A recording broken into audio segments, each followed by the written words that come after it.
We are live. Yes, we are. I have no indication because I can't see my screen. Welcome to season 3, episode 12 of the weekly. How's it going, guys? With me, of course, is the usual cast characters. Everyone's back this week, Yeah. and except Sam is not here yet. But starting off with Mr. Juan Bagnell. How you doing, man?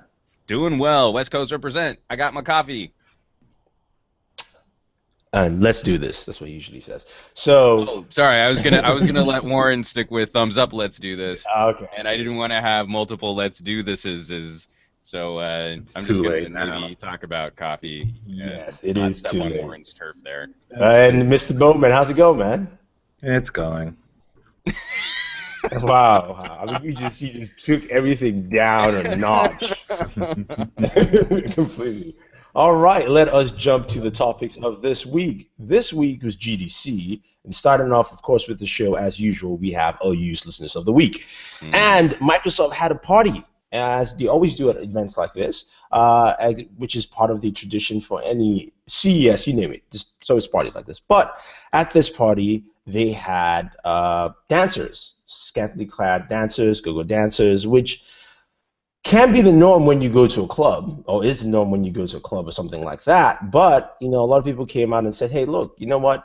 We can't be having this in the industry." And Microsoft responded. And I can just give you some of the things here said by Xbox chief Phil Spencer. He said, "Xbox hosted an event at GTC this past week. We represented Xbox and Microsoft in a way that was not consistent or aligned to our values. It was unequivocally wrong and will not be tolerated. I know we are disappointed. We've disappointed many people and personally committed to holding ourselves to a higher standard. We must ensure that diversity, inclusion are central to our everyday business and core values. We will do better in the future." So Cool story. Cool story, bro. wait. Eh. just chill, chill. I know I can feel it. So the thing here is this, and I'm going to put it out there. There are two camps of this. In this, I put this in uselessness because I think on one side that yeah, as a business, you have to understand that this is a business event, no matter how you look, even if it's an after party at 4 o'clock in the morning.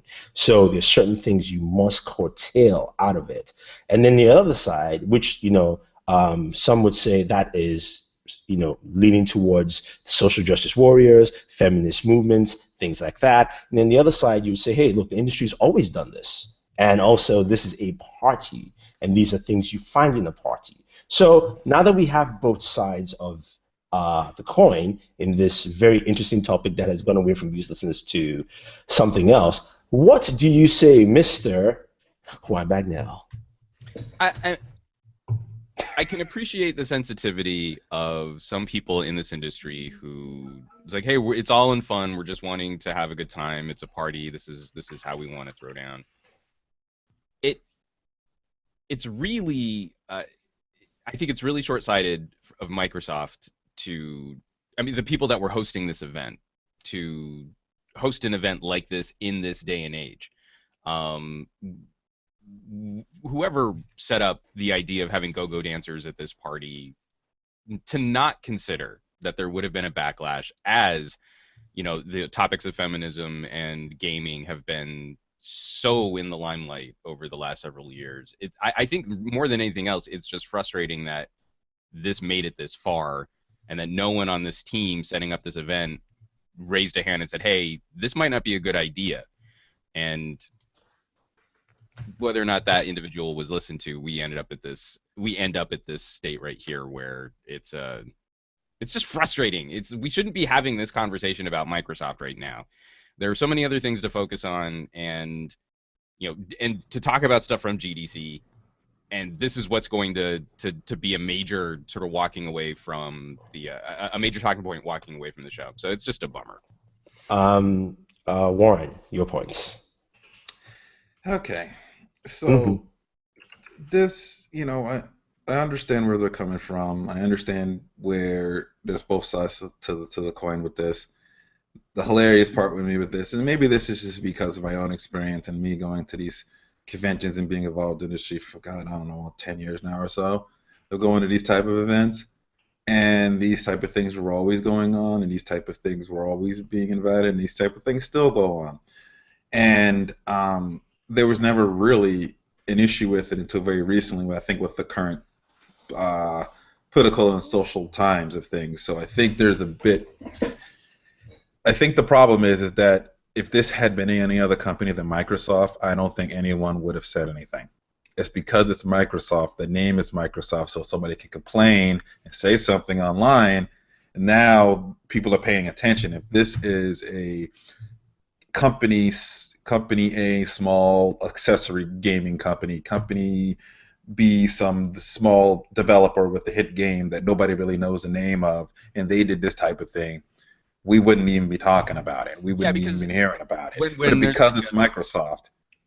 No, I mean, but it is true. But if you're a big Bring out the pitchforks. it doesn't matter if Google did this, or Apple did this, or EA did this, there'll be flack. Well, because whenever you I show up, think EA wouldn't. I don't think EA would have caught flack. No, I think EA will, because this was brought on by people tweeting it out. That's how it actually, Yeah, but remember, EA is a gaming company. Microsoft is a conglomerate giant involved in many other things. People know the name Microsoft off the top of their head. No, EA, you gotta be in the gaming, know how to know. I still think EA is well known. Remember, they own FIFA. Well, yeah, guys, I think we're splitting hairs here. It's not. Trying to debate whether or not EA would do a thing like this. Right now, I don't think they would, because they're also just really jacked up on having celebrities, like really big sports stars show off their games. So it's a completely different strategy. And to Warren's point, he's absolutely correct that we don't throw out the same type of booth babe headlines like we used to. Like if you go to E3, off the show floor, like right outside the convention center, there's always going to be some like tiny little app developer, or like, we made a new joystick in 2016, and they're going to have their booth covered in women in bikinis, for no good reason. To Warren's point, though, where I think there's the ire, and why we hear about it because it's Microsoft, is because Microsoft is a market leader, both in gaming hardware and in gaming software. And so the people who are complaining about this situation are complaining because whatever Microsoft does automatically has more visibility, is automatically in a bigger spotlight. And if that's the way that they're going to portray women at an event that is like a business mixer or a business party, then some people were going to have concerns over how Microsoft might treat women outside of that context or in more corporate settings. Whether that's fair or not, it's because they already bring a huge amount of media presence to the table when they do anything. Yeah. These were male go-go dancers. Would anything have been said? No. Not one damn thing would have been said. Let's put that separately on the side. But I don't put that separate on the side. That if you're talking about discrimination and complaining about how people are being portrayed, you have to look that on both sides. You can't. But the thing is that nobody actually does that in the. I mean, Warren, you're like, that's like just saying I want to support the other side.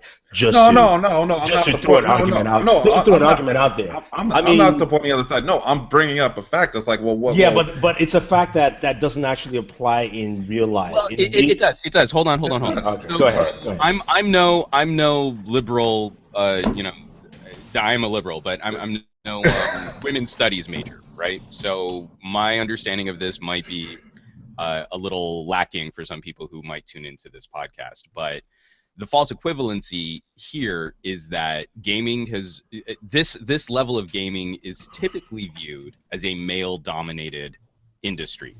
Gaming in general actually has a higher percentage of women gamers than men gamers if we weigh all of the casual mobile games and then some new like platform titles that are sort of gender neutral. But for an Xbox or a PlayStation, we typically view that as being a male-dominated industry. So traditionally and historically, we don't see male go-go dancers. And that's one of the reasons why stories like this will always pick up traction with the social justice warriors, is because that looks like abuse. That looks like institutional, for the gaming institution, it looks like institutional misogyny. But we can also talk about the history of genres, the history of media, whether or not, we would view gender equality. Like if I go to a Vegas show for women, should they provide me female dancers? Because that would be fair and equal, right? Wouldn't it? Yeah. Well, we need to He talk wants about the Thunder context Down and Under to be like completely, completely I want my side of the Thunder. gender equal and neutral, or the same thing. Like when we talk about women's portrayal in video games, ignoring some of the amazing female characters that we played with. Like I just went through, for no good reason, I just went through and replayed Portal again because it's an amazing game, and you don't sit there and think, oh, I'm playing a female character, how good for me, because it's a good game. But when we look at some of those portrayals, we need to be careful about policing content, because I worry about, like, well, if we're not making sure that every single female in every single video game is a realistic portrayal of women, I wouldn't go to a romance novel author and say, your portrayals of men aren't accurate, and I need you to make romance novels more accessible for men, because it's not a genre. AKA, fuck Christian I Grey. think I'm almost done. I'm almost done. Exactly what almost the point done. is. At the end I'm of almost the done. day. Hold on. This is the last sentence. So when we talk about content, I worry about policing content, but I do worry about corporate behavior, and I think the corporate behavior that Microsoft displayed here displayed poor judgment, and that's the difference. We can look at gaming historically and the gaming content, and that can be genres and for specific audiences and different demographics. But when you have a bunch of businessmen at GDC and you know that smartphones are going to be everywhere, holding a mixer in a party with a bunch of scantily clad women is probably not a good idea. Mm-hmm. Sam. All right. So, personally, not a big issue to begin with. This is so not a big issue, right? If you want to look at it from the context of what's actually happened at CES this year, what you see on the show floors at any of these shows, the girls that are particularly picked to talk to you or approach you about these products, this is not a big deal. Where this becomes a big deal is when you take it in the context of Gamersgate. Yeah. There's an active movement out there that's going out there to shame women who are in the gaming industry, game developers, writers, people involved in the gaming industry, journalists are being victimized by Gamersgate. Now, in light of that, should Microsoft have done this? Hells no, they shouldn't have. But on any given day, at any other show, is what Microsoft did outside of the norm for gaming? No. So it's not a big deal, except for when you take into context the larger picture of where women and safety for women is basically being factored in the gaming industry. Because Gamersgate has essentially fucked up gaming for not just women, but men as well. I shouldn't have to see a game that would work with a male protagonist being changed to female in order to basically provide that fair and equal and balance. What game? No, like recently, right? There was the whole thing with Drake's Fortune with Uncharted, right? Where everyone's saying, "Oh my God, this character." They literally had to come out and say that this character, was written down first. A particular character was written down first, and it wasn't really designed for a man or a woman, but then they decided to go with a South African woman instead, which is good. That's all fair and good, but that's not what you should be writing your game for. To say, oh, does it check this box? Yeah, Hell no, no. I absolutely agree with that. That could be also a problem talking about storytelling in general these days across all mediums, where they have to try and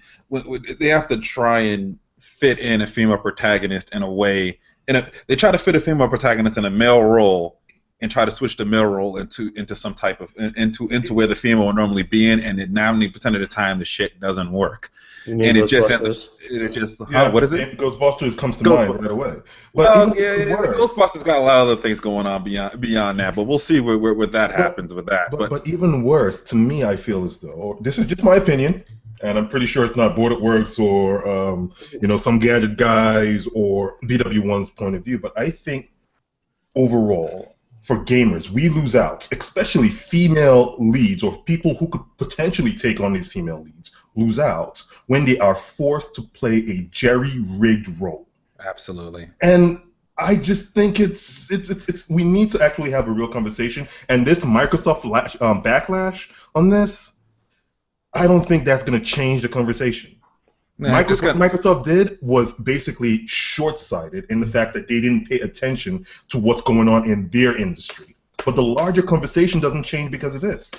Because all this is saying is I left the party because I felt uncomfortable. I mean, uncomfortable because women who are paid as performers were doing their job and not being solicited by men. I'm sorry. And we're probably the same some of ones. them were probably being. Well, you've been enough. Oh yeah. But here's the funny part. The funny part is probably half of them work as cosplay for booths on the floor, just doing the same exact damn thing. But instead, guys, I want to be careful about applying motive on anyone's behavior, why anyone might be doing that job, or. Oh no, I don't. A job is a job. You know, and modeling is modeling. It's what it is. If that's what they want to do, and I studied dance. I studied dance in college. You know, it's when you're trying to make a. Whoa! I'm sorry. Back up a second for like 10 seconds and repeat that. I studied dance in college. I'm gonna give him saying that. I never told you guys this. No, we know you can break dance, but you never told us you studied dance. Oh yeah. So I hurt my knee in high school, and part of physical therapy was ballet. So I stuck with ballet, and I never went back to sports. And then I got into tap dance and baile folclórico, which is Mexican folk dancing. Then I got into flamenco, and in flamenco, I actually joined a step troupe. So I toured with a step troupe for about 2 years. Holy shit! I almost made it into Stomp. But, no, I didn't almost make it into Stomp. I made it through the second round of auditions, and then I got canned hard. I did make it through the first round of auditions for Stomp. The situation for those types of individuals, those types of performers, is, work is really hard to come by, in your chosen profession. And it's just like being an actor in LA, where more often than not, you meet waiters who dance, not dancers. So it's tough. You get a corporate gig like Microsoft, that's probably a good grip of cash. Like that's cool. You're gonna jump in, and you're probably gonna have some gross drunk, heavyset dude in a poorly fitting suit hit on you at some point. But that's what security's for. But that's what security's for, and in this day and age, you can actually get help for that. I think in years past, it would have been like, oh, but he thinks you're attractive, you should be flattered. It's like, yeah, I'm flattered that some overweight, gross, sweaty dude is hitting on me. That's awesome. Yeah. But, a gig's a gig, and you got to do what you got to do. I mean, I think to sum it up, just before as we move on, is that, I definitely agree, and I think you said it also very well, Sam, is that, it was gross on the side, because we know these events, for instance, I know some people were trying to put the blame on Phil, Spector on this, just because he's the head of the Xbox division. If you know anything about any events, he has nothing to do with the planning. Especially, remember, Juan, when we went to the Windows event, and we had some of the Microsoft people there who were the planners asking us, oh, what did you think about the event? And we're like, you did a shitty job with the lighting. There's a whole different crew of people who do that. They hire someone. They usually hire. And sometimes it's even an outside agency. It could be. So it's one of those things. But I'm glad at least he said, look, we made a mistake. This is not what we want to represent. And the bigger problem is the industry itself, because to Sam's point is, yes, in this event it's nothing, but look at other events. Look at CES. Look at it might be IFA or something else, somewhere else, or even PAX, where of course there's a lot of cost. Notoriously has been E3. But where there's a mixture of it. So it now goes to the core of what the industry needs to do to police itself and to say we need to correct some of these wrongs. Yes, we can have a party. Let's not demonstrate. And also, this is just me personally saying this. This is not opinions. I'm going to use Sam's words. I've not bought a work, but we need to stop over sensationalizing. Oh God, I can't. Over sensationalizing. Yes, stuff. Over sensationalizing. Sensationalizing. Thank you. Wow, it took 3 people. I mean, if we want to sensualize show, I think everyone would be fine with that. We need to stop doing that with every single thing, whether it's from Gamergate, because even with Gamergate, what do the SJWs do? Because with Gamergate, till this very day, I don't understand it, and because I don't understand it anymore, I frankly don't care. I had a friend of mine ask me about Gamergate because she's like, well, you're in the tech industry. And I couldn't explain to her, and I just said, look, you know what? There's a lot of bitching and moaning, and sometimes some people are wrong and some people are right. That was my answer, I swear, because I just got tired of not trying to understand an over-sensationalized, story altogether. So we need to just state things clearly and say, hey, look, this is this and this is that, and not move on with that kind of narrative. Yeah, and Yeah, just to back you up there, I think one of the problems that we always run into is when we turn something into a cause. So I Yeah. think there were some individuals who were very concerned about ethics in game journalism, and then Gamergate broke out in a way that sort of co-opted the conversation from people that had very real concerns, and it became a movement. And every time we see issues like that, I think when someone starts acting like they're the figurehead for a group of people politically, we have a problem. Absolutely. All right. On that fantastic note, let's move on to stuff that's going to happen next week.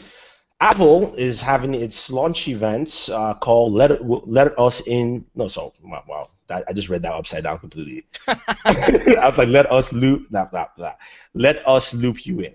Basically, it's an event where we think we're going to see a new iPad Pro, a new iPhone, which is going to be dubbed the iPhone 5 SE. That's what everyone is thinking. And a new iPad Pro, which would be a 9.7-inch iPad Pro, which I don't get because that's an iPad.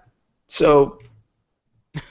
Well, I mean, but hold on. You can't just throw out a I don't get. What is it that you don't get about the 9.7-inch iPad Pro? Okay, what's the size of a normal iPad?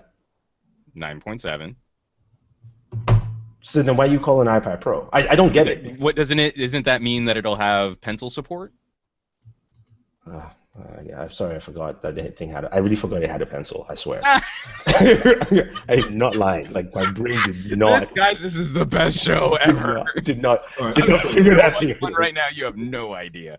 My brain did not factor that in at all. So I really think that Apple's strategy here, moving into the future, is to start delineating Pro by some of the additional accessories and support for things that will encourage developers to start bringing better apps to the table. And so you're going to have your iPad. Maybe it'll stay split: iPad Air, iPad Pro, and then I don't know what they'll call the big one, but maybe some sort of iPad Pro Deluxe. Well, but just like we have a MacBook Air and we used to have MacBook Pros, we have MacBook and MacBook Air. Maybe that's how they're going to split the lines on iPads too.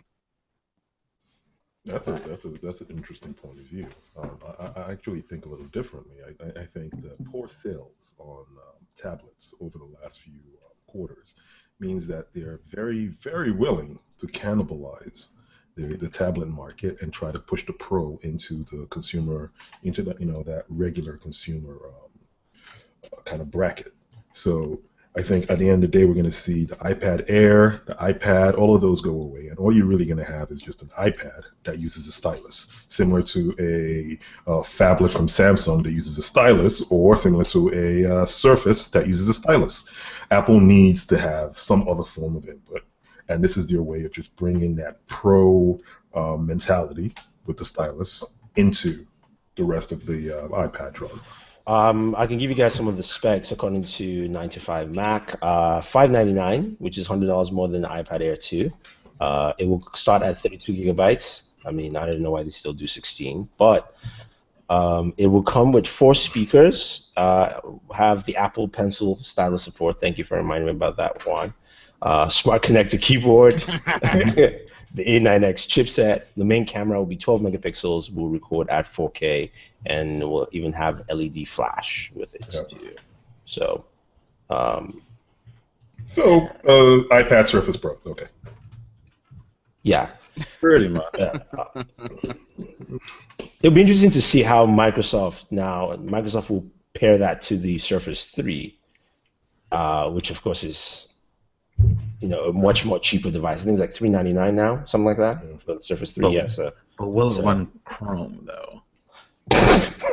No, the only reason I'm bringing that joke up is because I'm actually closing some Chrome windows out, and I just wanted to see how much RAM it was using, and Chrome was using about exactly 1.5 gigabytes of RAM. Wow. That is amazing. Yeah, Chrome is a hog. It is an operating system. So what about the iPhone SE? That's, of course, going to be the main feature at this event. And what are your thoughts on it? I mean, we've seen rumors for the last couple of months, and We gotta do something with those 5Cs that didn't sell in China. So there you go. Okay. Now, I think it's a curious strategy. Apple's gonna probably get some huge stock bumps by releasing a mid-ranger device. We see Sony declaring that they're gonna step away from the highest high end of flagship devices. And we're seeing crazy competition from phones in the $200 to $400 price range, and Apple would be foolish to not try and grab some of that cash. But Apple's ecosystem has been so focused. I think, I look at the iPhone 5C. I use one actually for recording. It's only for plugging microphones into and then storing audio files. Because it's not a great phone.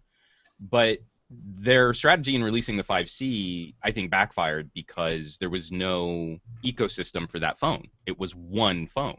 So if you wanted cases, if you wanted clips, if you wanted mounts, if you wanted anything for that device, you couldn't get anything for it. And people want to see a little momentum. Like they want to see a couple phone models before they'll jump on a new device. Even from Apple, they're going to want to see updates and consistency. So to see them come back and do another mid-ranger is just curious because so much of their brand identity is built on this is the current model, the next model is going to be better, and iOS updates sort of follow that hardware because Yeah. iOS is tied to that hardware. So if we have an iPhone SE, which is basically the hardware of an iPhone 5S, what does that mean for future support and future iterations of iOS?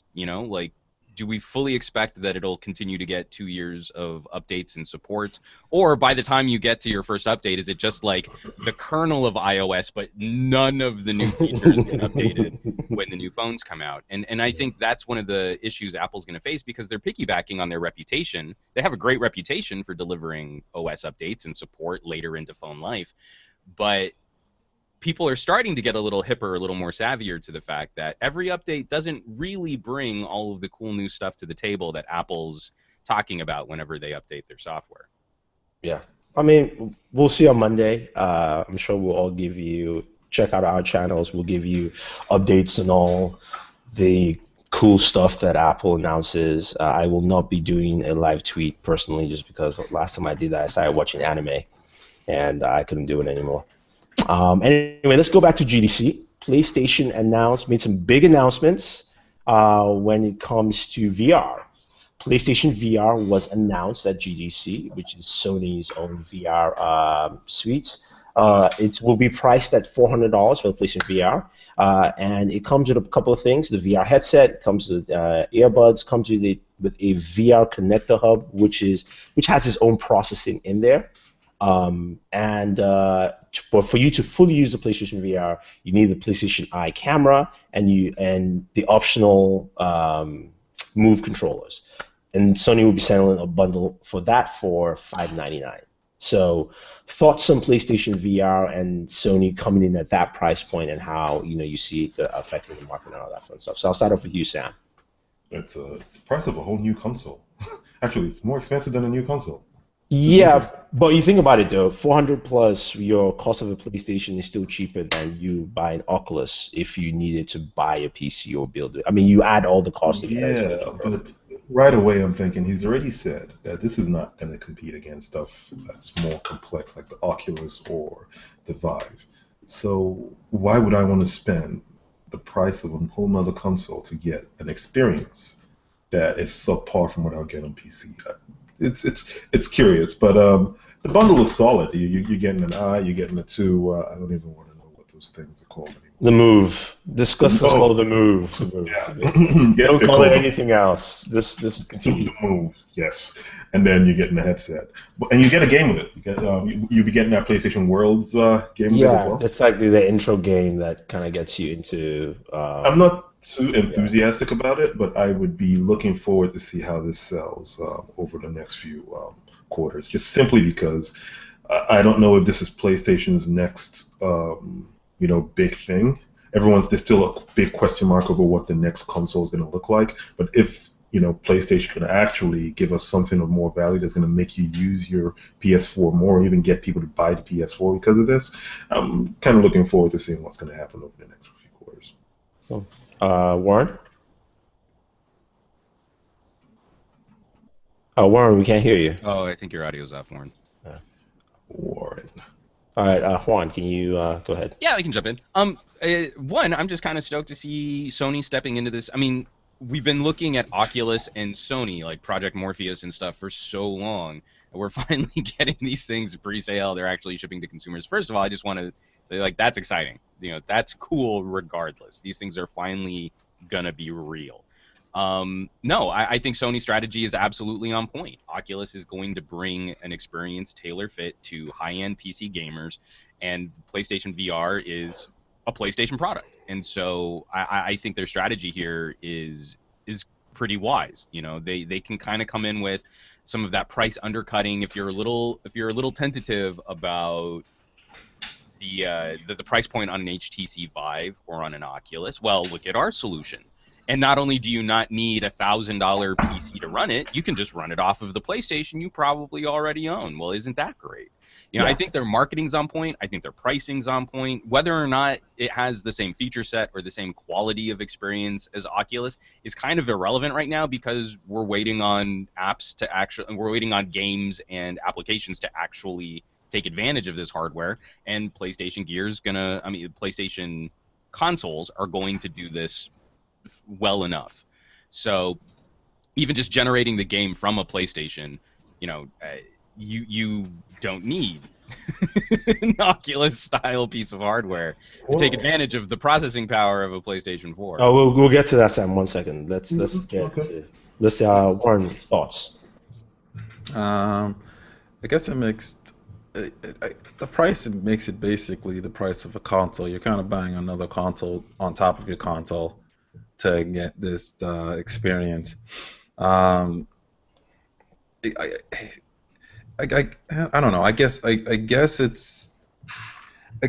Sony, it makes sense in some ways the way they're doing it, but when you compare the price, I guess, to the Oculus, and you happen to buy a PC that has to run the Oculus, it is a bit of a cheaper price point in that sense. But it's really, to me, priced not to necessarily move, but priced to get early adopters in to figure out what we need to do for the next version when we come out with this again, and it's like $200 cheaper.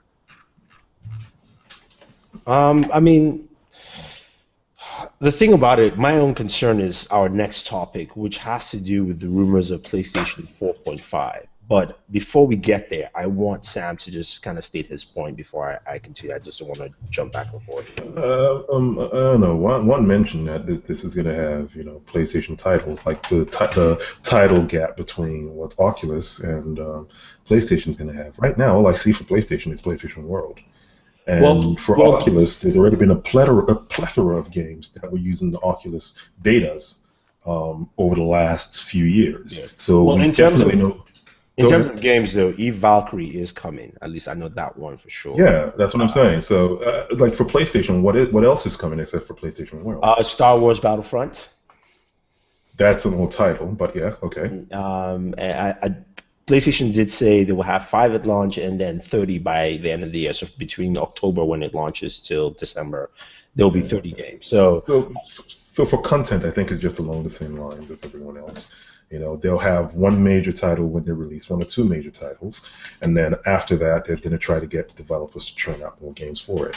So content-wise, I don't think you're even getting the benefit. So I'm still a little perplexed as to if this is going to actually drive PlayStation sales, because if it doesn't, then it's really just your current ecosystem buying another accessory that's basically the price, if not more, than getting another console. No, I see that point. I mean, for me, I think the pricing is fine, just because when you look on the marketing standpoint, you can always say this is Oculus, this is Gear VR, this is us right here, and you already have a PlayStation. So your depreciation cost of that PlayStation is now down to $200 if you decided to sell it. Well, and do we expect that PlayStation VR is going to sell more PlayStations? I think it's I, the other way around. yeah, exactly. So I don't think it will sell more PlayStations. You know, if Microsoft did this, that might be a case, just because they are behind, and that's where the push would be. But in terms They're of going to go HoloLens. Woo! Microsoft, yeah, I mean, Microsoft do HoloLens. I think Microsoft's play would be, by the end of the year, they will state, here's a bundle and you can pick between HTC Vive or Oculus Rift, and it will cost you. I also think in the end of the day, because Sony's move to this is so confusing because they've been at this for so long and they've been quiet about it. They haven't made any murmurs, but now they're bringing out something. It's kind of the first VR to a console, and it's like there's no real big deal or no big hoopla like about it, like the way I think it kind of should be. We should be all like, "Oh my God, it's VR coming to the definitely console." agree with you that. And it's just kind of like I remember, I have video of it. Remember it where it was in Sony booth in the back in a dark corner. They announced PlayStation, and it's just sitting there. It's in a corner in the dark. If you knew to go pass by there, the booth to see it, you might see it. But other than that, you didn't really get a whole lot about it. And I mean, I understand why they're doing this, because, good Lord, they all have to beat whatever Nintendo's going to be doing with whatever VR nonsense they're going to be doing with their Virtual Boy. So it's best to get ahead of them first. The Virtual Boy is a foregone conclusion.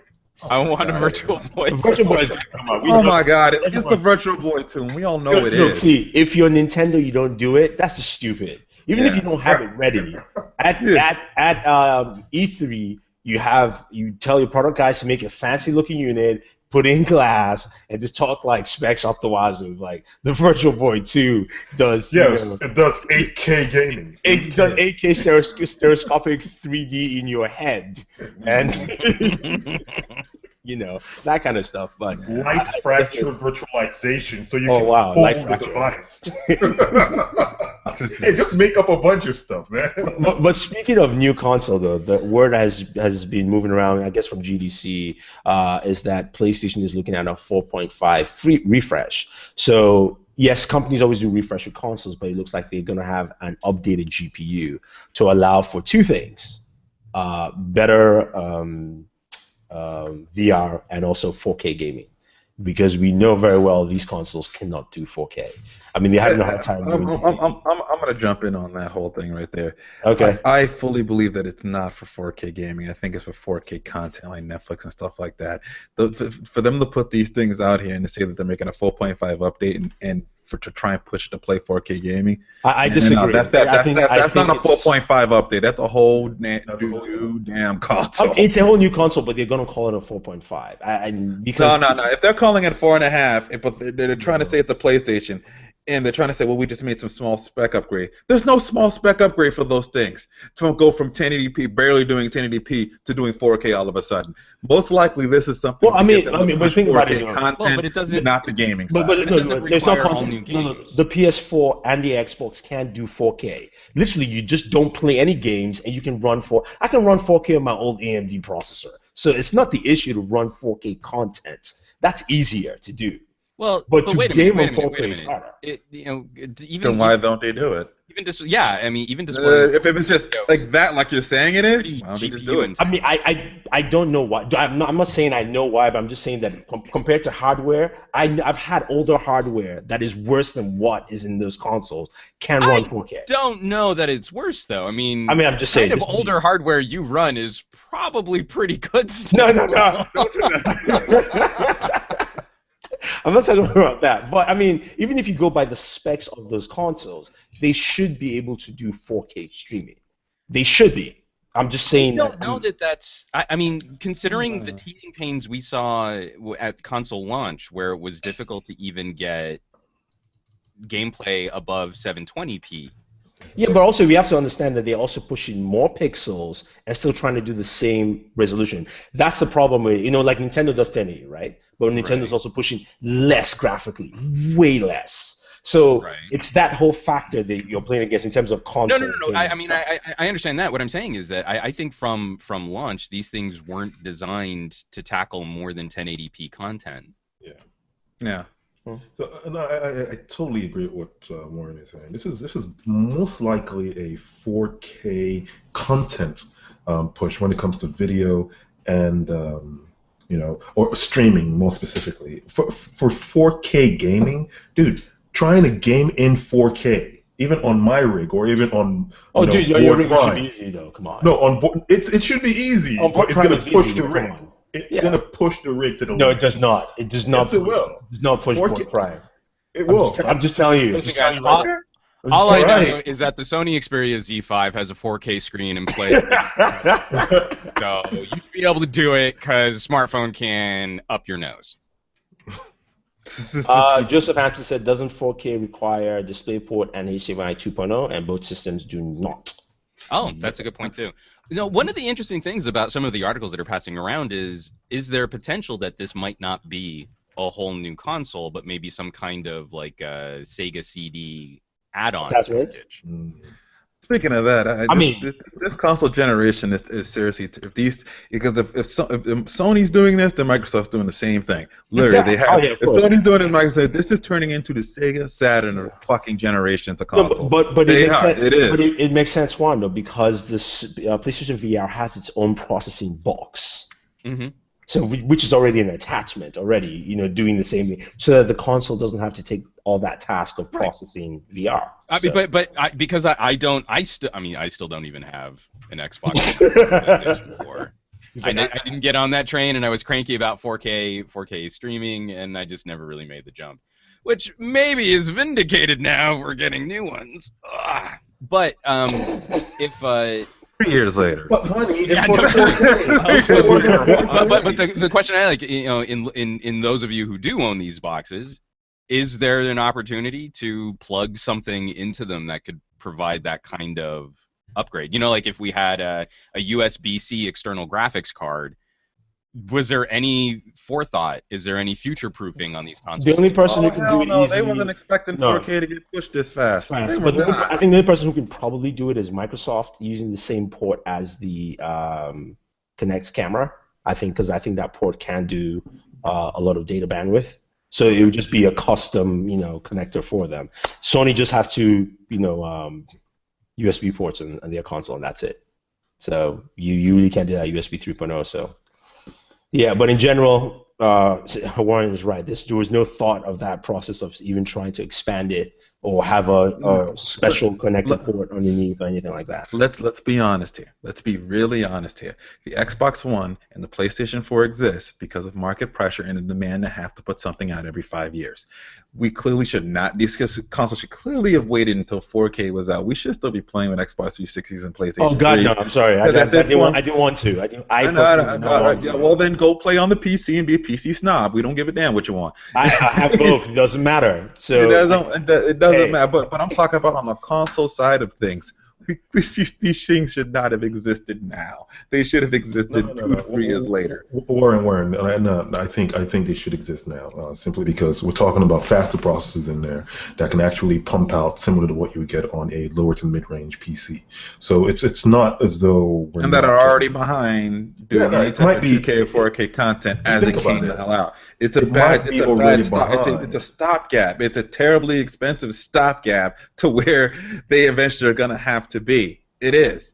It's the Sega Saturn all over again. It's not the Sega Saturn. It is the Sega Saturn. And the Sega Saturn was actually, no. I'm sorry. No, it was not. The Genesis was. Saturn was not. So, no, but I think this generation of gaming actually explored quite a few things. They've explored basically using voice commands. They've explored using user recognition with the cameras. They've explored quite a few interesting things. And I think this is not a stopgap. This is very experimental and advanced. Consoles. No. The PlayStation Eye and the Kinect was on the last consoles. Xbox 360 had the gestures on there, but you did not have the what's it called? Xbox commands on there, which is to me is very good, and also the pass through for TV. I think that was the biggest thing that came out of both of these. Next generation. That's probably the biggest thing they did was the pass through for TV. And look at what's come out of this. Which, by the way, Warren uses religiously. So Yeah. even though he's complaining about it. Oh yeah, I do. Now look at what has come Well, out I'm of this. complaining about it more now because I'm like, this By is the way, Warren uses. yeah, and I have a right to of this complain because now I have a generation, 4K right? TV and I wish the thing had 4K on it so I could use it more for than I don't want to have to go to the Netflix app on my smart TV to watch Netflix content in 4K. I want to go through the Xbox and let it handle all that. Yeah, but even more so now, look at when you talk to a la carte TV. Consoles are pushing a la carte TV more than any other TV connected device out there this year. Oh, So wait. if I have an Xbox, we're pushing a la carte TV. Wait, 1 second, you just proved my point. The processing in your TV is not more powerful than the Xbox. It's about the same, and it does 4K. It must be the ports. Thank you very much, Joseph. Continue now, Sam. Sorry.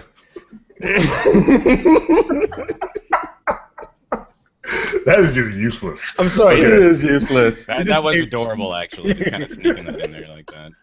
Nicely done. Yeah, no, but I'm just saying this. I don't think this console generation was useless. I think that there are some very important steps that were taken in this generation. Amazon Fire TV can come out at $200 and play 4K, and your damn $500 console can't. There's a problem. It must be the ports. I mean, There's a huge Those are- problem. those are- Amazon Fire TV can play 4K. No, 200. no. Stream. It's Stream still 4K. doing it. Stream 4K. That's different because all the work is being done server side. All that work is being done server side. That's very different. It's still doing it. All right, let's move away from that and move on to something They don't have the transcode, so yeah. a little interesting here. Alcatel Idol 4 Pro came out. At least not came out, sorry. It's been leaked. Spec-wise is interesting because the name is Pro, and I'm going to just share it with you guys so you guys can take a look here. So it's what it looks like. Nice, a little slick and sexy. I'm so stoked that Alcatel is sticking with the design language of the Idol 3. Now the thing here is that it is running Snapdragon 820. It's going with a 6-inch 1080p display. Everything else is this is actually no, this is another specs I'm looking for. Sorry, I just said something Star Warsy. My bad. Nah. These are the specs I'm looking for. I apologize. Here we go. Yeah, I think that was outdated. This is from you guys' pocket now. So as you look at it compared to the Idol 4S, the only difference is that they went with a 1080p display, which I'm just kind of going, why? Especially since you're running 820, you have a bigger display. I mean, I don't know. Just Well, do we know what the same price battery. expectation on this is? Because Alcatel doesn't make bleeding edge top expensive phones. That's not where their market is. It's not where their bread and butter is. True, but the Idol 4 has almost bleeding edge specs except the 652, right? Processor. Yeah, I think it's a price and battery kind of configuration on that one. It's Windows Phone. Windows Phone battery is usually fine. Yeah, no, but I'm saying the fact that they brought the screen down, the screen technology down to 1080p, might be the fact, and also the pixel density is lower, so it might be a battery thing because the battery stays the same size. 3000. Yeah, I mean it could be, that could be the possibility. But this brings up something else. I think we all agree that it's cool that Alcatel is doing this. But again, the guys at Pocket now, and it wasn't Juan who broke the story. I thought it was Juan, but I was going to ask him. But since it's not him, I could care less. Leaked images have shown that my bank, Bank of America, is coming back to Windows Phone. Yeah. March 28th. Woo! Yay! I find it very surprising though. Do you use the Windows? Do you use the Windows Phone anymore? I got my and where is it in the drawer? Yeah, okay. No, but the only reason why I left was because of this. Literally because of this. This is the only reason I left. So let me tell you guys, like, for you, if this is true, if Bank of America is putting this out, I'm really stoked for you guys. I've been able to stick with Windows Phone because my credit union has continued to develop their app on Windows phones. And Your credit union has a Windows Phone app? oh yeah. Good on them. It's That's actually, amazing. It's actually really nice. Like they just kept updating it.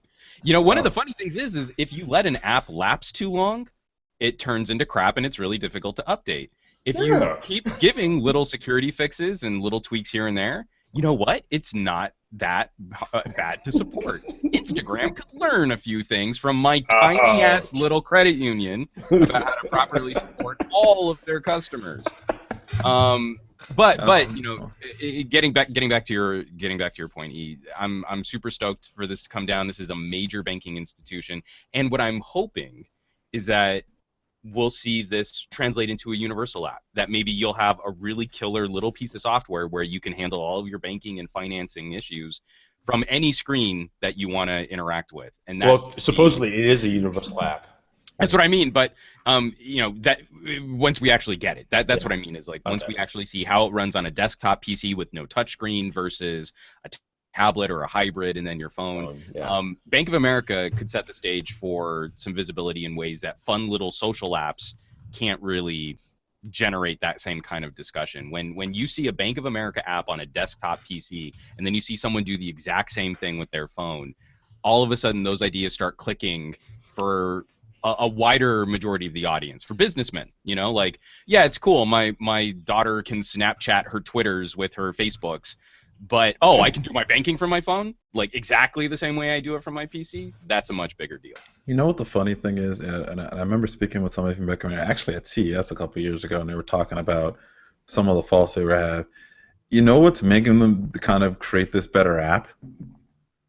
What? A lot of their customers are actually customers of internet banks like Simple that have really kick-ass apps with them.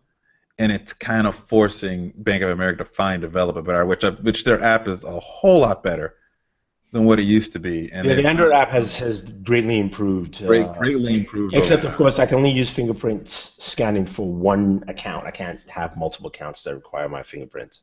No, you can link all your accounts to one, and You've got accounts to one bank, one thing, and it'll. No. But I have a business and I have a regular. You can do that. So you can still do that. Okay. Yeah. Still do it. Yeah. It should both just be under your name, and you should be able to see it in one window. I used to have it like that. Okay. Yeah. It's a nice little app. When they came out with that fingerprint option, I was like, I don't have to type this thing in every single time. How lazy? How How lazy? Oh, actually, no. I apologize. Sam has a 32-character password, maybe 48. It's only 21 right now. Only 21. Okay, that's a little much, dude. Like seriously. Dude, it's not security. No. This is coming from the IT guy. Goddamn, really, dude. 16 is hot. You're like, but 21, dude, really? 21. No, do you know how I know? I was like, Sam, password for the internet in your apartment. He's like, hold on 1 second. Bring your laptop. I was like, dude, what are you doing? He's like, just putting in the password. I'm like, did you write an essay or something? I mean, okay, so here's my bet. I bet that Warren's password is the opening sentence of Charles Dickens' A Tale of Two Cities. I've never read that book, so I don't know what. It was the best of times. It was the worst of times. Yeah, because isn't that the longest run-on sentence in the history of literature or something like that? Yeah. Hold on, I'll pull it up. all right. As you do that, Why would Warren have that as his password? Well, because it's super long. It would be. LGH says that Phil Spencer actually mentioned an upgrade option for the Xbox 2 weeks ago. I don't know if anyone had picked up. Yeah, I picked up on it. He kind of. He hinted on it. He didn't say it. Everyone just implied that's what he meant. And also, again, Xbox came out and said that they will allow for cross-platform gaming with PS4 and PC. Now, PlayStation responded by saying we've always had cross-platform gaming with PC, but just be interesting to see how that plays. I don't know what you guys think. I want to play the Division with my PlayStation and Xbox counterparts. Oh my God, they will not like it. They will not like it. No, okay, so I would do a dramatic reading, but the first sentence. No, go ahead. No, please. Silence everyone. Dramatic reading. All right. So the first sentence of A Tale of Two Cities, as performed by Juan Carlos Bagnell. It was the best of times. It was the worst of times. It was the age of wisdom. It was the age of foolishness. It was the epoch of belief. It was the epoch of incredulity. It was the season of light. It was the season of darkness. It was the spring of hope. It was the winter of despair. We had everything before us. We had nothing before us. We were all going direct to heaven. We were all going direct the other way. In short, the period was so far like the present period that some of its noisiest authorities insisted on its being received, for good or for evil, in the superlative degree of comparison only. Damn, that's good. That's a Yes. sentence. Well read. That's one sentence. Well read. So, Warren, I think that should be your new Wi-Fi password. Good. According to Rod, 21 characters are not enough, and Joseph Mr. says. Anderson says he has 64 characters. You see, I'm not alone in this world. Securities. Oh, what is he? 64 character web password?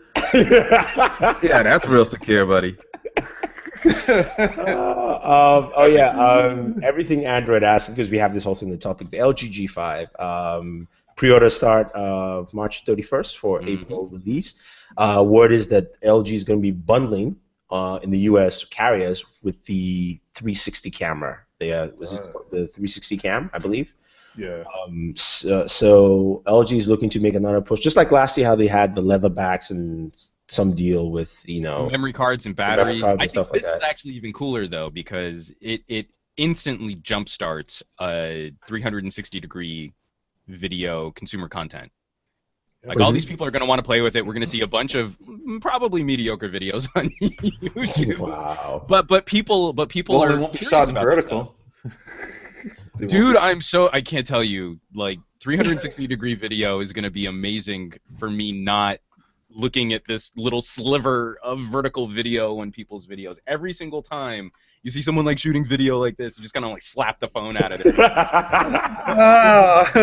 I think it's an amazing answer to Samsung, because they're both doing the same thing. Samsung is doing it from we're giving you that window into VR/360 video, and they're saying we're giving you that content generator into VR/360. I mean, yeah, because the camera is cheaper and easier to bundle. Yeah. I mean, at the end of the day, if someone would ask me which camera to buy, I would say buy the Samsung one, just because it records at 4K, and the other one does 1080p. So.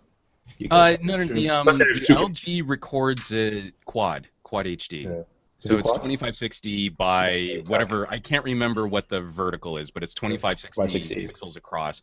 The Samsung camera is going to be 3840 pixels across, and that resolution really comes. What I think we need to do for 360-degree video is come up with a standard or a metric that can describe the resolution of what you see in one field of view. It is small. Right, because when we say, it records 4K, well, that 4K has to wrap all the way around your head. So what you're looking at is probably closer to like 640 by 480. 40, yeah. I mean, I like the way Samsung. When I was talking to the Samsung reps who were pushing it, where it was for them, they basically said this almost the same thing as you said. They're like, look, we record a 4K because we know the image is going to stretch. So the higher resolution you have, the better image you will get while it wraps around, compared to our competitors who are doing 1080 or whatever the resolution is on there. So, but anyway. Rod says that you, Juan, you need to do some audiobooks. He would like to listen to you at night before he goes to bed. So I've engineered a couple audiobooks way back in the day, and much respect to the people that actually do sit down and narrate whole books, because that is not for me. That is a slog. That is some of the hardest work, physically and mentally, that you can do in the world of voiceover. Especially when you're changing characters and doing character voices. And actually, maybe sometimes that's easier. It's some of these people that are doing like autobiographies, or that the author isn't narrating their own biography, and you're listening to someone continue on in this one voice, and they have to get every single word right. Like in the whole, like, literally, there's no room for a pause, for for a breath, for a transition. You have to edit that. You have to punch it back in and re-record it, and it takes so much time. Yeah. It's a Herculean effort. Uche says he has a lovely voice for narrating. We might have found a new replacement for Morgan Freeman. No, because Morgan Freeman's still here. Don't say things like that. Morgan Freeman stays. Uche, what's wrong with you? It's a good reason. Even after he goes, he stays. Okay, moving on to some entertainment news. I know I didn't have this in the list, but this actually I saw yesterday. and this has to do with the new Will Smith movie that was just picked up by Netflix. So first off, Netflix and Amazon went on a spending spree at Sundance. I mean, they were the highest buyers at Sundance. Um, and this time they just picked up Will Smith's latest movie that he will be doing with the director of Suicide Squad, David Ayers, as well as I forgot the name of the writer, but it's called Bright. And the movie is sort of an alien nation slash orcs meet humans buddy cop movie type thing. I have no idea how it is, but they picked it up for 90 million. The movie will cost 45 million to shoot. The writer will get 3 million for the script, and then the other 45 million is for Will Smith. I'm kidding. was for paying out actors, producers, but basically just buying it out outright. So my question here actually is, what do you think Netflix should do? Because their last couple of properties, Beast of a Nation, they bought that and they put that straight on Netflix, and they lost out on two avenues. So some insiders have said they didn't make as much money, but it really doesn't matter because Netflix is a subscription model. But also they lost out on Academy Awards, which is something they really wanted to get with that, just so they can get more people to say, oh, let me check out Netflix content.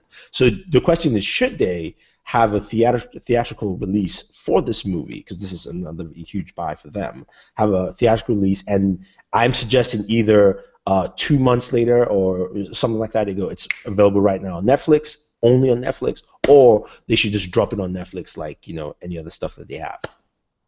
Sam, you're about to say something. I agree with what you're saying. I actually like that idea of them putting it on theaters. But just to think outside the box for a minute, maybe Netflix doesn't have to kowtow to the status quo. Maybe they really have that option to make HBO type content and put it out there for people to watch right away as a subscription. I think that's what really drives people to Netflix. The fact that they can take a movie, a series, drop it one day, and by the next day you have buzz about it if it's good enough. Because people will talk about it, people subscribing about it, it would generate more subscriptions for them. That might really be where their market is. That's as far as for losing out on Academy Awards. Maybe the Academy Awards need to start taking a look at actual all content out there rather than just things that hit certain avenues. No. Actually, the Academy has, SAG, after a Directors Guild, they have very specific rules for how media is classified. So, for example, if you have a SAG ultra low budget contract, you're saying I'm going to make a movie and it's going to be super low budget, and so I can only pay, even big name actors, I can only pay them scale, but they have options and protections built into their contracts. But if I use that contract, I have to put that movie up in a theater at some point. So there are classifications and there are differences as to how. I agree with your point. We should start expanding the scope of how we rank and sort of qualify these films, because obviously the audience is evolving. But for right now, there are reasons why certain films don't get. I'm pretty sure they have reasons for it. But if you start looking at just to take Beast of No Nations, right? The political impact of something like Beast of No Nations to me is probably the biggest thing. Beast of No Nations was curious because didn't it get a limited theatrical release? I mean, I'm agreeing with you on Beast of No Nations. I'm just saying that in the whole scope of media, there are reasons why we have these classifications. But I thought Beasts did get a limited theatrical. A very limited theatrical. Yeah, but it could be considered. It was same day time as Netflix, which at the end, the popular opinion is when you do that, no one's gonna go. Yeah. Go see in theaters. No. I don't think Netflix did a theatrical because they cared about the money. Yeah, no, they didn't. Netflix did the theatrical just so that it could be considered for awards and to be an actual part of the Hollywood industry. My point is, you shouldn't have to have Netflix have to do something like that to get a movie like that to get attention. I agree. But that's why they do it. So see, it'd be. Oh, go ahead. No, my argument to this one with the Will Smith property is that it's different from Beast of the Nation. Beast of the Nation, to me, I consider it's an Oscar movie, so I consider it smaller. So the other movie, Bright, is got that at least semi. It's got half a blockbuster budget. That's 90 million, because that's how much they paid for it. So that's their budget, as far as I'm concerned. So that for you to recoup that, you want to drop it in theaters. That's where you make your most money, at least the way the industry is right now. You will still make money off it as people watch it on Netflix, but there is that gamble of, yeah, you know what, people might not watch. It's not a series. Series has time to develop over 12 episodes. Even if you binge it, even if you watch it, over 12 weeks, whatever the time frame you want to, it's got time to develop because it's 12 episodes. A movie is one shot. So for something like that, I think that like I said, my first option was they should drop it in theaters like a theatrical release, and then have the option immediately that, like, look, you can get this on Netflix now. I mean, 2 months later, here it is, done. I think Netflix is in an interesting position right now. I think the series like Jessica Jones, like Daredevil, like House of Cards, draw people in, and you can count on a 1 month, a 1 month payout from a viewer who's really interested in a House of Cards. So when we start looking at a Beasts of No Nation or this new Will Smith venture, doesn't that become the content Netflix is investing in simply to keep people subscribed to the service at that point? So you have new content that you can provide. That's how you continue to get subscription fees month after month, is by putting out more original content. And you can't always do that with long-running series.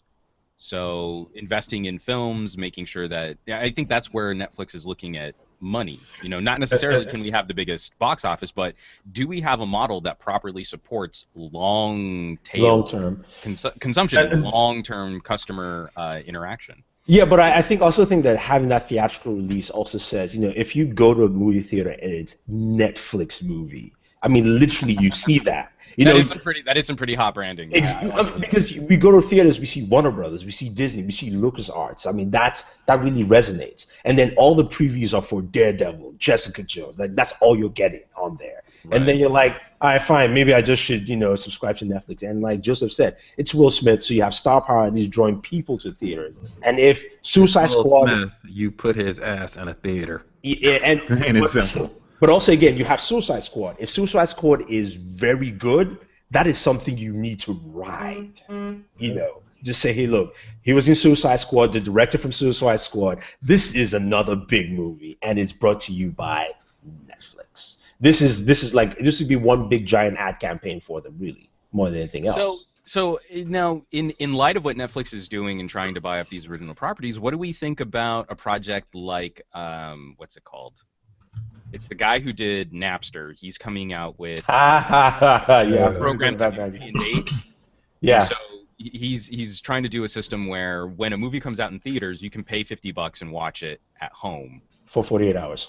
For 48 hours. Yeah. So we see the market sort of heading in this direction. Netflix is just sort of ahead in the curve in that they don't have relationships with theater owners and traditional legit movie distribution companies to allow them to do day and date. So they're going to do it themselves with their own properties. Do we think Screening Room might actually be the better solution for getting Hollywood to participate with digital interactions? The people who aren't going to go to a movie theater but can still pay money to watch that movie when it's Screening Room is interesting because this last week we've seen Lucas Spielberg supports Screening Room, and we've seen Nolan. That's a pretty big name player. Yeah, Nolan and Cameron say no. You've got two other big heavyweights on the other side saying that. And for me personally, I look at Screening Room this way. I was explaining to Lou Rod yesterday. I said I took my cousins. I don't have kids, so this is me experiencing what parents do. I took my cousins to go see Star Wars, 5 of them, right? Wow. Plus me. And we went to go see an AMC Prime, cushy seats. That's $20 each. Damn. Then we had popcorn, soda, and all that stuff. Minus the fact that we're still going to have dinner later on that day. So at the end, just for the movies alone, I spent at least $150. That's probably closer to 200 when you. I know. I'm trying to cut it low in my mind, but I spent a lot of money. But yeah, I mean, taking my cousins there, where if I had a Screening Room, I can hook it up in their place, or they can come to my place, and then we have food at home, and we can watch. Or a parent who has younger kids, like I know Mark Ellis from Collider Video was saying, look, if I want to take my kids to watch Zootopia, I have like 3 or 4 kids. I can have their friends here, put on Zootopia, done. Finish. Now, on the flip side, I would not see Batman v Superman there. No, I would go to that massive IMAX to see it and Well, watch that first. well, if I had a home theater that had a pretty decent screen or whatever, No, and I mean, I just wanted to basically deconstruct Batman Superman with a oh yeah, bunch of hardcore fans. afterwards. Oh Afterwards, yes, yeah. I would want to do The that. second I or could But do third that's that. also yeah. that's also why I think Screening Room is so interesting in that what is his name? The guy who did Napster? Napster. Justin I Timberlake. forgot what his name is. Is it Parker? Justin Timberlake. He almost said Justin Timberlake. So one of the things that I think is interesting about Screening Room is Justin Timberlake went out of his way to cultivate relationships, though, where isn't it something like when you get a movie, what he said he envisions is when you rent a movie from Screening Room, it's also going to come with a pair of passes to go see it in theaters too. Yeah. So And Sean Fanning, right? Sean Fanning, or is it Sean Parker? No, Sean Parker, yeah. Sean Parker. Nick Sean Parker. Sean is Parker is the guy who's doing somebody Screening else. Room. So that also sort of eases some of the theater owner angst over day and date digital release because so much of their revenue comes from concession sales. So if someone gets 2 free passes, you're like, okay, so they didn't pay for their butts in the movie seats, but they'll probably buy a popcorn and a soda, and that's totally worth, sort of playing ball with this system. Well, I think he said that $20 goes to the theater chain. That's what he's doing the breakdown for. Is that 20 out of the 50 goes to the theater chain. Oh. Yeah. Which is closer to the split that I think the split in the U.S. for movie theaters as well as the production company is 60-40, something like that. So he's going closer to that split. Internationally, it's 50-50. So, I mean, like I said, to me, there are benefits. I know I've seen some people complain about it. I was like, look, you know what? I wouldn't go to theaters to go watch. Say I'm dating someone and she wants to watch some chick flick that she like. I would never go. I would just rent it there and be done. That's just me. That's how I am. Hey, she wants the experience of a movie theater. You can't just say no. Okay, you got to give the lady what she wants. All right. I just won't do it. That's just me. He's like, no argument for this. No, I mean I will provide it. Yeah, but I mean it's just not that But I'm saying it depends on the user, but it shows that there are many ways. Like you said, if we wanted to do our sit down breakdown of Man of Steel for 2 hours, we can just put it up there, right? And we're like, okay, guys, we just finished watching it, but we're not in here. And the other day, the guys at Collider Video did something like that, where they did 2-hour just walkthrough of Man of Steel. Now, imagine you do it for a movie that just came out live for all those hardcore fans, especially Star Wars and stuff like that, or people like me who would just bitch about Bryan Singer's X-Men to death, Hoorah! Bored at night and chill. Oh my God. That is the epic title for that. Welcome to Bored at Night Awesome. and Chill. Welcome to Bored at Night to chill and chill. With me, I have Esmeralda. Let's do this. I'll narrate your opening. Thank you. Then we have to do. And we'll make it sensual. Then we have to do narrations on the moves.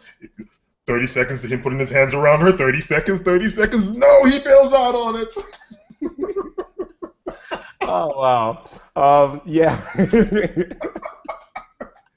But yeah, I agree. I think it's a cool idea. At the end of the day, though, it's just that how will movie studios, movie theater chains react to that in terms of losing customers? Yeah. Would it be that big, or would it just be something where it'll be niche?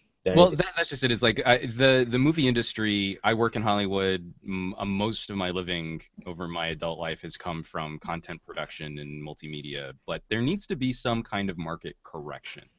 Mm-hmm. And I think what we're seeing is this is a push by consumers for more flexibility in how they can consume this content and not have these experiences spoiled for them. By the time they can rent a movie, the chances are pretty good they already know everything more about that movie than they probably would want to for experiencing it fresh. So what I really think is this is the perfect opportunity for theater chain owners to start trying to innovate what their business actually provides consumers. And I think one of the most interesting things has been seeing, this is obviously niche, but seeing this push towards broadcast distribution of live content. You know, like there were some Shakespeare plays that they broadcast Oh the yes. show, and you could go to the theater and watch it. There have been operas that have been performed in places that I'll never probably be able to go visit, that I could go to a movie theater and sit and have a really nice experience that I couldn't have had in my living room. And so there are a number of experiences where we could expand on that. I am shocked that a movie theater chain, I mean, think about it. You go to a Buffalo Wild Wings to go and watch an MMA fight, right? Mm-hmm. How badass would that be to go and see, like UFC on a movie theater screen? Like there are so many opportunities for us to play with the real estate and the communal experience of being in a giant room with other people and getting amped and lit up about stuff, concerts and sporting events and video games. Like, why not do video game tournaments in movie theaters? That is coming. I know somebody who's doing The that. funny thing is, when you bring that up, that's originally how the pay-per-view market started, or closed-circuit TV. It actually got started by wrestling, by WWE. When you would want to watch something like WrestleManias 1, 2, and 3, this is before cable really started to do the pay-per-view push, you could go to the movie theater and watch it on closed circuit within the movie theater. And that was the way everybody would watch the pay-per-view. They couldn't get it, obviously you couldn't get it on TV at the time. And it's interesting that they never stuck with that whole thought process of bringing people into one giant area to watch something on a screen other than press events. Well, we do all the time. Yeah, Lurod says the problem is how long will it be before somebody figures out how to steal and put that content on the web? Yeah, it'll be the day it starts. I mean, there are already people that have deconstructed Netflix algorithms to try and pull movies, and China does you have to try and protect your content, but at some point you need to put an image up on the screen. So it doesn't matter how good your copy protection is; it can always be defeated, even by someone just pointing a camera at a TV screen. Like at some point you need to be able to watch the image. The only way to properly protect media is to make it unplayable. You put it in a lockbox and no one can watch it, and now you can't copy. But the funny thing in reality, you don't become a farmer, right? And say, okay, I'm going to ship all these eggs without factoring in the cost of broken eggs in there.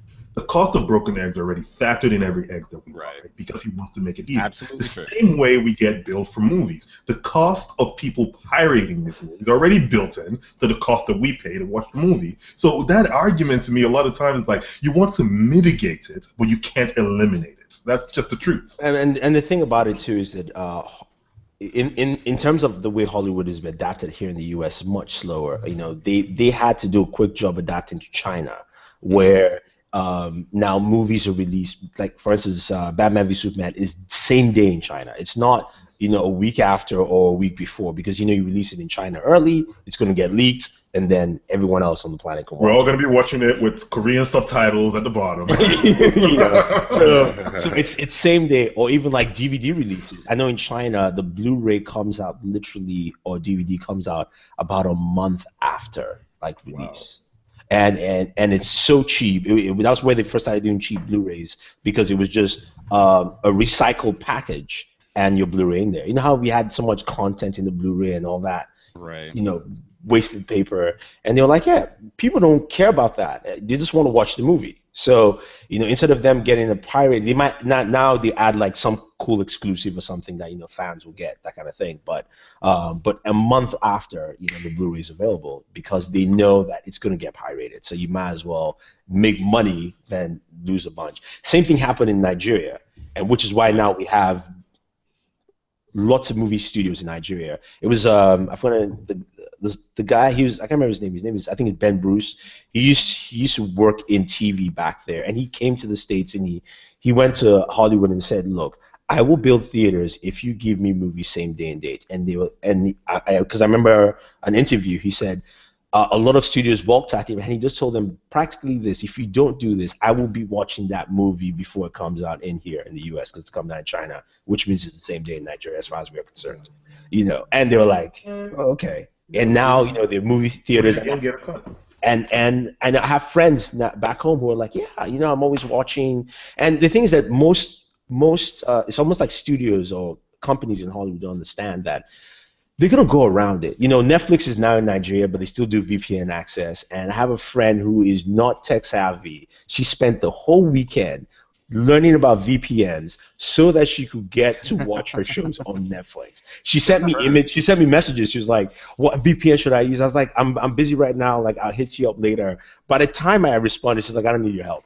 I'm done. I found it." I'm like, okay. I'm like, that's how people. And people that want to it's watch not it. that hard. That's Yeah, I but think I mean, what but I'm people saying like. that Yeah, but for people like me, it's not good at all.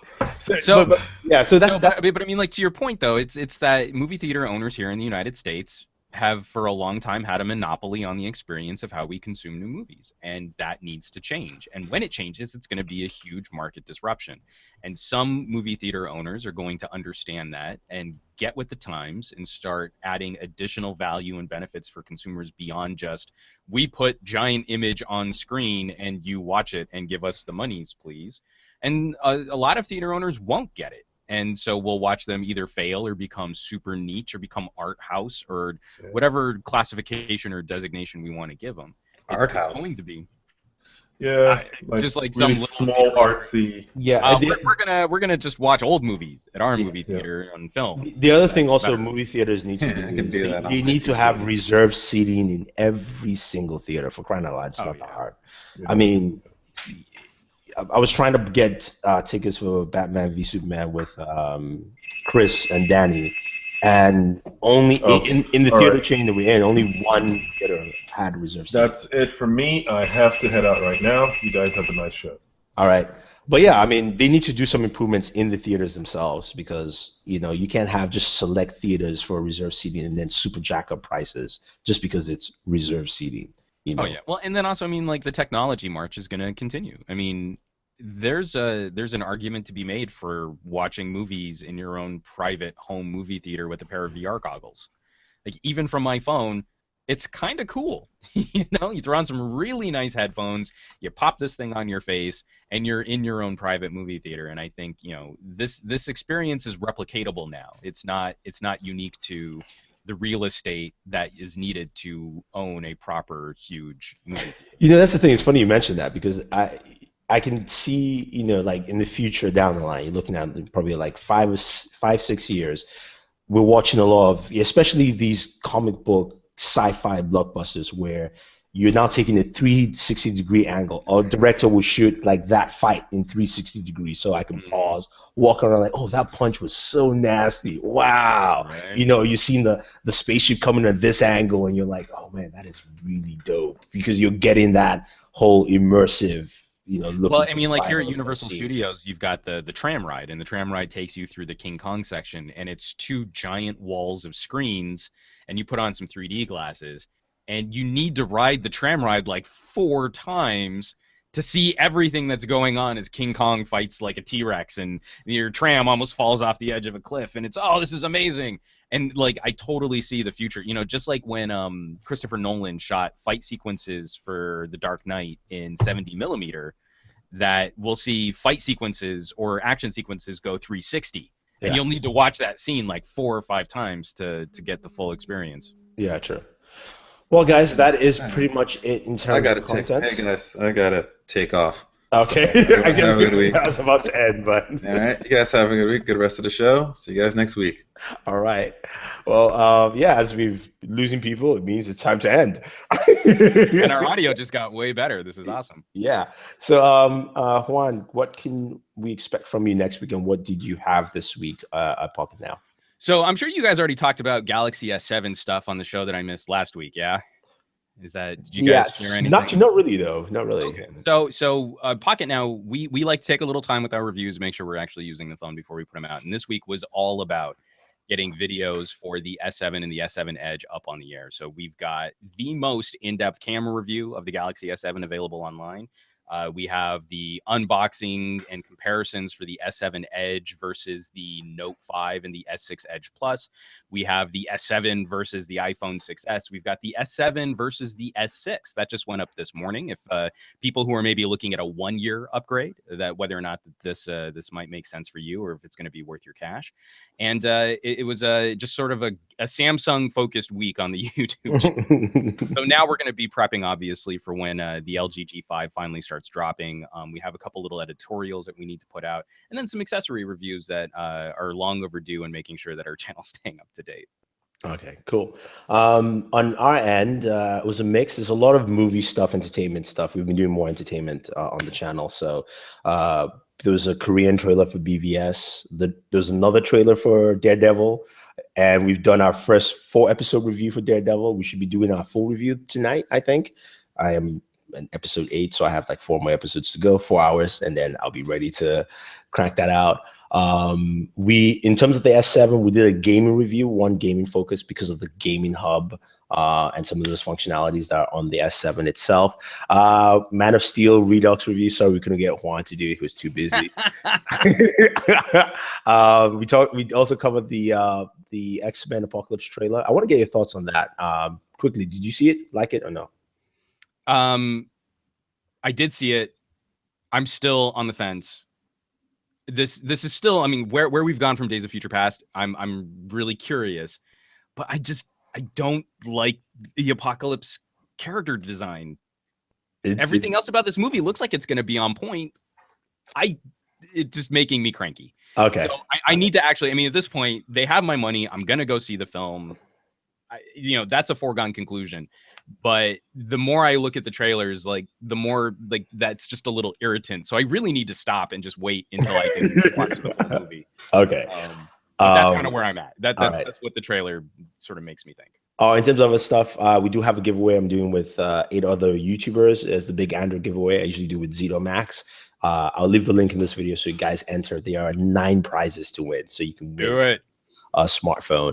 And then I finally got this late yesterday, did an unboxing of this. I would love to have played a sample for you, but I would get flagged immediately. Yeah. This is a 3LP vinyl for Batman v Superman soundtrack by Junkie XL and Hans Zimmer. What's your turntable? What are you using for vinyl? So I use an Audio Technica LP60, but it's like great timing. The day before that, I got Audio Technica LP60 Bluetooth version. So it's a Bluetooth turntable that I can pair with Bluetooth speakers, so I can play anywhere around the house, listening to my vinyls, which is cool. So I don't think I can do a review for that because you can't hear a sound sample at all because I don't have any vinyls that are copyright free. Yeah, public domain vinyl. Yeah, right, exactly. So there's I'll feature it and I'll probably talk about it more, but I just really can't. Well, I mean, you get like an old wax cylinder and it's like all scratchy and old timey music. So I wouldn't be able to do that. But next week, actually this weekend, through my S7 and S7 Edge review, I have some really cool stuff from Samsung. I can't talk about it. I'll showcase. It's something that's really early. No one has it. I'll just tell you that much. Nobody does. Yeah, I know. Bam. So it's gonna be up next week, and then of course Batman v Superman. My review for that will drop on Tuesday because I'm driving to Boston to go see it since I have advanced tickets for the movie, and then I'm going to do my spoiler review on Friday. So that's it, guys. Definitely check out everyone's channel, Mr. Juan Bagnall. If you want to see all his reviews and stuff, he's at Pocket Now.